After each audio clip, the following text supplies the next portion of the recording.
वंदे मातरम। जय हिंद। आप सभी का बहुत बहुत स्वागत है आपके अपने YouTube चैनल कंपटीशन गुरु में। प्यारे साथियों, आज की जो खबर है, ये खबर हालांकि सुनाने का मेरा बिल्कुल भी मन नहीं था, क्योंकि ये खबर इतनी ज्यादा शर्मसार कर देने वाली है कि जब मैं इसको पढ़ रहा था खुद, तो मेरे आंखों से आंसू आ रहे थे। इतनी खतरनाक ये खबर है, लेकिन क्योंकि सुनाना इसलिए जरूरी है कि आपको पता लगे कि हमारे आसपास रह रहे लोग किस सोच के भी हो सकते हैं। कितनी गंदी सोच, कितनी खराब सोच लोगों की हो सकती है। तो इस वीडियो को आप लोग पूरा देखिएगा, आपको पता लगेगा कि ये जो कहानी है पूरी, वो कितनी शर्मसार कर देने वाली कहानी है। ये कहानी शनिवार की है। अब मैं पूरी खबर आपको बिल्कुल शुरुआत से बताता हूं। गुड़गांव की ये खबर है। गुड़गांव, आप सबने नाम सुना होगा, जिसका नाम बदल के गुरुग्राम कर दिया गया है। बहुत ही सुंदर शहर है, बहुत अच्छा शहर है, मैं काफी बार गया हूं और बहुत खूबसूरत शहर है एक तरीके से। यहाँ एक सेक्टर 57 जगह है, वहां पर एक लड़की, 13 साल की लड़की थी, बालिका कह सकते हैं हम। वो एक घर में नौकरानी का काम किया करती थी। अब समझना, सबसे पहले 13 साल की उम्र एक छोटी उम्र होती है, पढ़ने लिखने वाली उम्र होती है। इस उम्र में लड़की काम करने के लिए घर जाती थी और नौकर का काम करती थी, यानी किचन का काम करना, बर्तन साफ करना, झाड़ू पोछा लगाना, इस तरीके के काम। अब कोई भी अपनी बेटी को दूसरे घर नौकरानी बना के कब भेज सकता है? जब वो गरीब हो, जब वो मिडिल क्लास फैमिली से हो, या वो बहुत ज्यादा परेशान हो गरीबी को लेकर के, तभी ऐसा कदम वो उठा सकता है। अन्यथा कोई भी माँ बाप ये नहीं चाहता कि हमारा बच्चा किसी के घर जाके काम करे पढ़ने की उम्र में। लेकिन यहां माता पिता ने मजबूरी में भेजकर, क्योंकि ये लोग जो इस लड़की के, जो 13 साल की लड़की थी, इसके माता पिता थे, वो बिहार के रहने वाले थे, यहाँ गुड़गांव आकर रह रहे थे। उनकी जो लड़की है, उसकी माता भी घर घर जाकर के साफ सफाई का काम किया करती थी, और ये खुद लड़की जो 13 साल की पीड़िता है, ये भी वहां पे जो है घर घर जाकर के काम करती थी। इनके पिताजी भी एक कंपनी में वहां पे काम करते हैं। लेकिन काम करना कोई बुरी बात नहीं है, लेकिन लोगों की सोच क्या हो सकती है, इसको आप समझिएगा। अभी शनिवार को जब ये रेस्क्यू किया गया, इस लड़की को, 13 साल की बच्ची को बचाया गया, तो इसने पुलिस को ये सारी जानकारी दी कि उसके साथ क्या क्या हो रहा था। फिर उसके बाद उसके माता पिता भी सामने आए, उन्होंने भी बताया कि हमारी बेटी के साथ क्या क्या हो रहा था। तो दोस्तों, ये बेटी जो है वो शशि शर्मा के यहाँ पे काम करती थी। एक शशि शर्मा है जो गुड़गांव सेक्टर 57 की रहने वाली है। हालांकि उनके घर वगैरह का नंबर मैं नहीं बताऊंगा, ये मीडिया में डला हुआ है, हर जगह ये खबर है। तो इनके दो बेटे थे, शशि शर्मा के और खुद शशि शर्मा, यानी कि कुल 3 लोग एक घर में रहा करते थे। इनके यहां पर काम करती थी वो लड़की जो 13 साल की पीड़िता है। अब काम करना कोई गलत नहीं है, सभी लोग करते हैं काम, और काम करना भी चाहिए। तो ये बेटी भी बहुत अच्छे से वहां पे काम करती थी। पिछले 6 महीने से ये वहां पे काम कर रही थी। शुरुआत में माता पिता को अच्छा लगा कि हमारी बेटी काम करती है, उसके बदले हमें पैसे मिलते हैं। तो लगभग 2 महीने तक सारा कुछ ठीक ठाक था, और 9,000 रुपए के आसपास इनको 2 महीने में दे दी गई। अब बेटी के घर वाले भी खुश थे कि हमारी बेटी चलो कुछ थोड़ा बहुत काम करती है, हमारे पैसे आते हैं, उससे हमारा खर्चा चलता है, तो कोई दिक्कत नहीं, अच्छी बात है, पैसे कमाना कोई बुरी बात नहीं है। लेकिन इस बेटी से वहां काम क्या करवाया जाता था, ये समझिएगा। इससे पूरा किचन का काम, यानी जितना भी घर में किचन का काम होता है, वो सारा काम करवाया जाता था। अब इसे सुन के आप कह रहे होंगे ये तो कोई दिक्कत नहीं है, सभी लोग काम करते हैं घर का। तो किचन का सारा काम, जो रोटी बनाने से लेकर बर्तन साफ करने से लेकर जितना भी काम किचन का होता है, वो सारा काम ये बेटी करती थी, 13 साल की। इसी के साथ साथ इसने, शशि शर्मा ने कुत्ते पाले हुए थे, यानी इसके बेटे ने कुत्ता पाला हुआ था। उस कुत्ते को नहलाना, साफ सफाई करना, उसके टॉयलेट वगैरह साफ करना, ये सारे काम किया करते थे। इसके अलावा घर की पूरे की सफाई ये किया करती थी लड़की। अब कोई परेशानी नहीं है, बच्चा धीरे धीरे चलो अपने काम में लगा है, कोई परेशानी नहीं है। अब जो परेशानी क्रिएट होती है वो यहां से क्रिएट होती है कि सारा काम करवाने के बावजूद इस लड़की को या इस बेटी को खाना नहीं दिया जाता था टाइम से। अब टाइम, सबसे पहले तो जो खाना था वो 2 टाइम की जगह 1 टाइम दिया करते थे, और वो भी अगर हमें 4 रोटी खाने की भूख है तो इसको 1 रोटी दी जाती थी। मतलब कि खाना भी इसको नहीं दिया जाता था। फिर धीरे धीरे समय बीतता गया तो इसने अपने माँ बाप से बात करने की कोशिश की।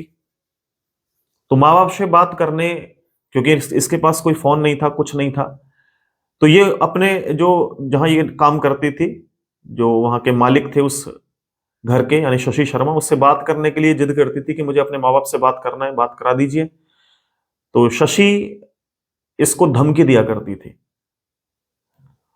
और जब ये बात करने की ज्यादा जिद करती तो इसको सरिया और हथौड़े से पीटा जाता था और कहा जाता था कि अगर तुमने अपने घर बात करने की कोशिश की तो वैश्यावृत्ति का धंधा आपसे करवाया जाएगा या तुमसे करवाया जाएगा।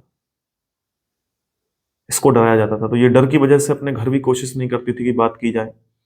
उधर घर वाले माता पिता भी अपनी बेटी से बात करने के लिए कोशिश करते थे, तो उनको भी मारने की धमकी दी जाती थी कि अगर हमारे घर आप आए अपनी बेटी से मिलने के लिए तो तुमको मार दिया जाएगा, और तुमको मारे या ना मारे लेकिन तुम्हारी बेटी को मार देंगे। तो माँ बाप कहीं रिपोर्ट वगैरह भी नहीं कर पा रहे थे, कहीं शिकायत भी नहीं कर पा रहे थे अपनी, बड़ी परेशानी थी। अब बेटी के साथ जो सलूक हो रहा था वो कहीं ना कहीं बहुत खराब था। सबसे पहले तो बातचीत न करवाने के विरोध में पिटाई की जाती, इसके पैर बांध करके एक तहखाने में रख दिया जाता कि ये कहीं बाहर भाग ना जाए। इसकी पिटाई के साथ साथ इसको तहखाने में इसका पैर बांध के रखा जाता और पैर में रस्सी बांध दी जाती, जितना काम कराना था वहीं तक इसको काम करवाने के लिए बाहर छोड़ा जाता था कि कहीं ये भाग ना जाए यहां से निकल के। इसके बाद जब इसे भूख लगती तो ये खाना मांगती कि मेरे को भूख लग रही है, खाना खाना है। तो ये जो कुत्तों के बिस्किट आते हैं उन बिस्किट को उठाते और फर्श पे फेंक देते कि उठाओ और खा लो। तो ये, क्योंकि भूखा आदमी क्या नहीं खाता भाई, क्या नहीं करता।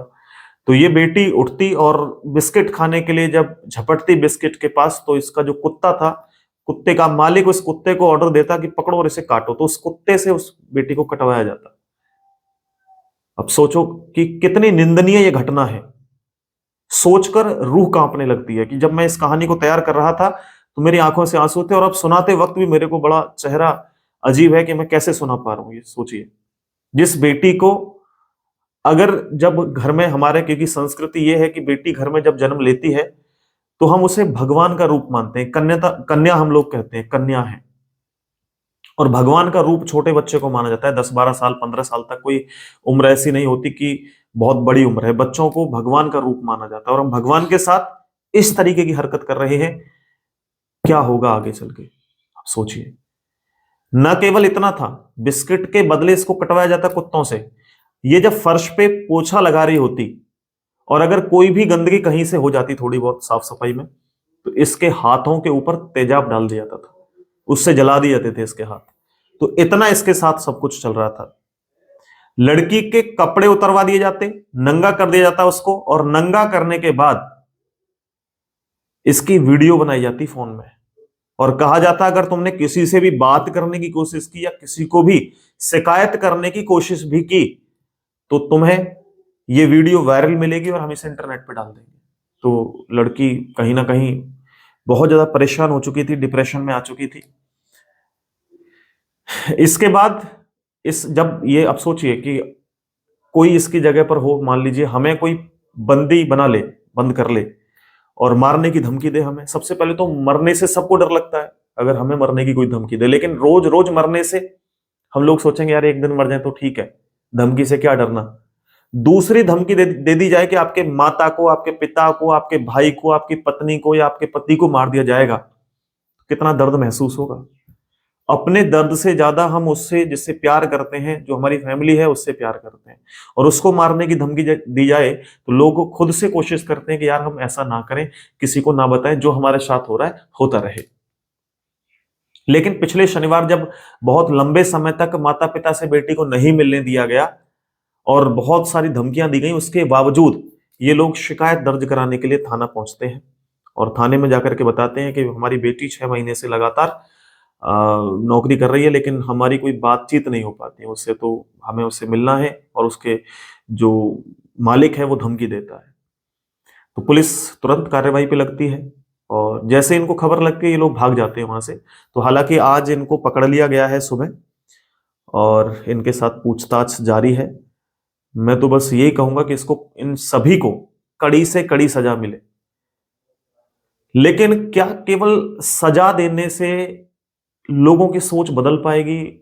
ये सोचना बड़ा मुश्किल है, क्योंकि बस समझ से बाहर है। देखो, चोरी करना, ठगी करना किसी के साथ एक बहुत अलग क्राइम होता है, लेकिन किसी की भावनाओं को, किसी के शरीर के साथ खेलना, किसी छोटी बच्ची के साथ इस तरह का दुर्व्यवहार करना एक अलग, बिल्कुल उसके लिए सजा होनी चाहिए। मौत की सजा होनी चाहिए मेरे हिसाब से ऐसे लोगों को। किस तरीके की हरकतें कर देते हैं। तो ये कहानी थी आज की। मेरे हिसाब से आप लोगों को पूरी बात मैंने बता दी है। कहानी दुख भरी है एक तरीके से। तो आज के लिए इतना ही रखते हैं दोस्तों। आगे की क्लास, आगे की वीडियोस आपको मिलती रहेंगी डेली। हम करंट मुद्दों पर वीडियोस लाकर देते रहेंगे आपको। साथ ही साथ और भी जो मेरा अपना सब्जेक्ट है रीजनिंग, वहां भी मैं आपको पढ़ाता रहूंगा।